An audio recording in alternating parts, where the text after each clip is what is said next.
Hello everyone, I hope you all are well. तो आज मैं लेकर के आ गई हूँ डे 4 के टारगेट्स, यानी कि कल के लिए हमारे क्या टारगेट्स रहने वाले हैं।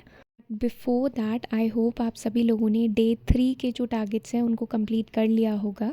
अगर नहीं किया है तो आज रात 12 बजे से पहले पहले ज़रूर कंप्लीट कर लीजिएगा।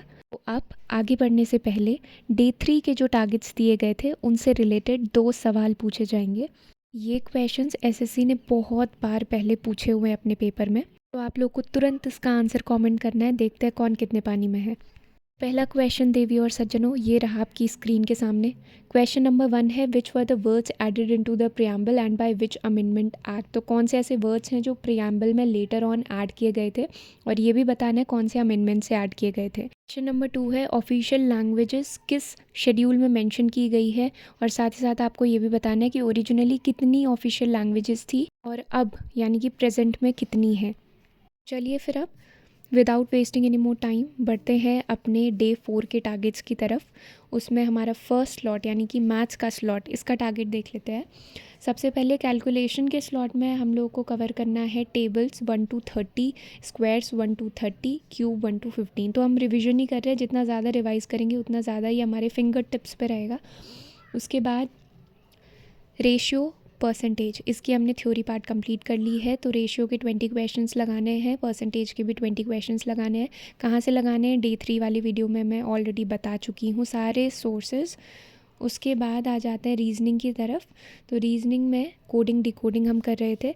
कल तक मैंने 30 क्वेश्चंस दिए थे, अब आज से 40 क्वेश्चंस करने हैं। तो कोडिंग डिकोडिंग के नेक्स्ट 40 क्वेश्चंस पिनाकल की बुक से हम लोग कर रहे थे, तो वो करना है। नेक्स्ट आ जाते हैं इंग्लिश के स्लॉट की तरफ। तो इंग्लिश के स्लॉट में ग्रामर के पोर्शन में टेंस कवर हो रहा है।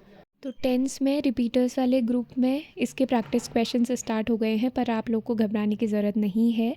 आप लोग को टेंस के अच्छे से नोट्स बनाने हैं, जहाँ जहाँ से जो रिसोर्सेज मैंने बताए हैं वो। उसके अलावा यूट्यूब में कोई अच्छी प्लेलिस्ट मिलती है या कोई कोर्स आपने परचेज़ किया हुआ है तो वहाँ से अच्छे से नोट्स बनाइए, क्योंकि जितने हॉलिस्टिक आपके नोट्स होंगे उतना ही ज़्यादा आसानी रहेगी रिविज़न में भी, और साथ ही साथ क्वेश्चन को ईजिली अटैम्प्ट कर पाएंगे। 125 डेज़ के इस टारगेट में मैंने 6 दिन टेंस के नोट मेकिंग और उसके रिवीजन में लगाए हैं। उसके बाद के जो डेज़ हैं उसमें आपका प्रैक्टिस सेशन होगा। नेक्स्ट बढ़ते हैं वोकैब की तरफ। तो वोकैब में सिनोनिम्स कवर करने हैं 41 to 60, one word substitution cover करने हैं 41 to 60। बाकी रिसोर्सेज क्या हैं, कहाँ से करने हैं, वो मैं ऑलरेडी बता चुकी हूँ डे 3 वाली वीडियो में। तो अब बढ़ जाते हैं जनरल अवेयरनेस के सेक्शन की तरफ। तो यहाँ पे हम लोग पॉलिटी कर रहे थे, इसमें अब कल करना है union and it's territories and citizenship. तो अच्छे से इसको कवर करिएगा। इसके जितने भी आर्टिकल्स हैं सारे इंपॉर्टेंट हैं, वो आर्टिकल्स को अच्छे से याद कर लेना।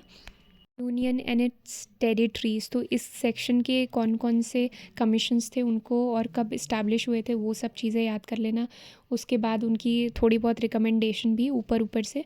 सिटीज़नशिप वाले टॉपिक में आ जाते हैं। तो एक्विजिशन ऑफ सिटीज़नशिप, इसके मेथड्स हैं। देन लॉस ऑफ सिटीज़नशिप, इसके मेथड्स हैं। तो इनको अच्छे से याद कर लेना है, ज़्यादा डिटेल में नहीं पढ़ना, पर ऊपर ऊपर से एक आइडिया होना चाहिए। मेरे हिसाब से तो जितना अरिहंत में है इस टॉपिक के बारे में उतना सफिशिएंट है, एक्स्ट्रा पढ़ने की ज़रूरत नहीं है कुछ भी। तो ये सारे तो थे कल के लिए टारगेट्स। अब ये है मेरी टारगेट कंप्लीशन की वीडियो आज की।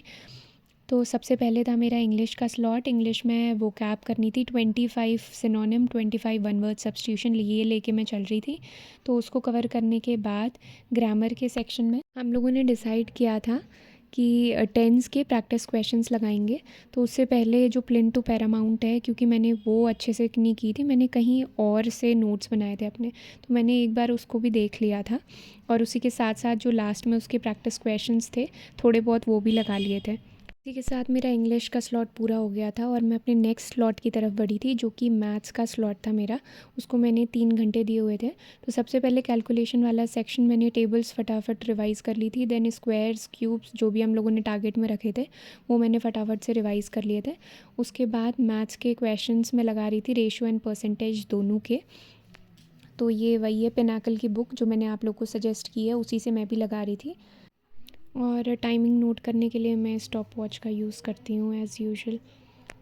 तो आज ठंड भी बहुत हो रही थी, सारे के सारे टारगेट्स मैंने एक ही जगह पे बैठ कर के कंप्लीट किए।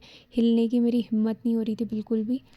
मैं जिस तरीके से पढ़ती हूँ वो एस्थेटिक तो बिल्कुल भी नहीं है, तो जिन लोगों को एस्थेटिक वीडियोस देखने का शौक़ है, I am sorry, I am really really sorry to them.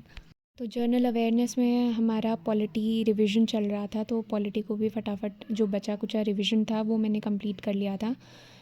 उसके बाद मेरे टारगेट्स में रीजनिंग का एक स्लॉट बचा हुआ है बस। रीजनिंग के स्लॉट में हम लोगों ने डिसाइड किया था 50 क्वेश्चंस हम लोग करेंगे कोडिंग डिकोडिंग से, तो वो चीज़ मैं अभी कर लूँगी रात को। तो ये थी मेरी आज की टारगेट वीडियो।